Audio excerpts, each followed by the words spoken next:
அதாவதுங்க ஒரு கட்சி ஆரம்பிச்சு ஒருத்தர் வந்தாருன்னா, அது இவர மாரி ஒரு செலிபிரிட்டி. ஒரு ரஜினியோ, இல்ல விஜய்யோ, விஜயகாந்தோ யாரா இருந்தாலும் முதல்ல கூடுற கூட்டம் இருக்கு பார்த்தீங்களா? அது உண்மையான கூட்டமா கூட இருக்கலாம். இதுக்கு சிறந்த உதாரணம் சொல்லணும்னா வைகோ.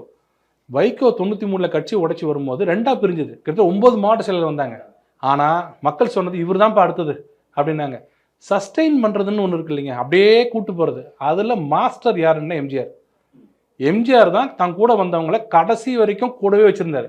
அது ஒரு மேஜிக். அது எல்லாருக்கும் தெரியுமான்னு கேட்டா, எனக்கு தெரிஞ்சு யாருக்கும் தெரிஞ்ச மாரி இல்ல. விஜய்க்கு சுத்தமா அது தெரியாது. ஏன்னா, அவர் வளர்ந்த விதமே வீட்டுக்குள்ளேயே இருந்துகிட்டு, யாரையும் பார்க்காம, அவருக்கெல்லாம் அந்த அளவுக்கு பண்ண முடியுமா தெரியல. ஒரு கூட்டத்த காமிச்சுட்டாரு. இப்ப நாளைக்கு எலக்ஷன் வச்சீங்கன்னா, கண்டிப்பா ஒரு குறிப்பிட்ட சதவீதம் வாங்குவாரு. நாளைக்கு வச்சீங்கன்னா, பிஃபோர் எக்ஸ்போஷர் அவர் யாருன்னு தெரியறதுக்கு முன்னாடி மக்கள் போட்டுருவாங்க. கொஞ்ச நாள் பொறுத்து 2026ன்னு 1½ வருஷம் இருக்கு. அதுக்குள்ளே அவர் செய்கையால அதுக்கப்புறம் 2026ல வாங்குற ஓட்டு 2027, 28 சுத்தமா இருக்காம போயிடும்.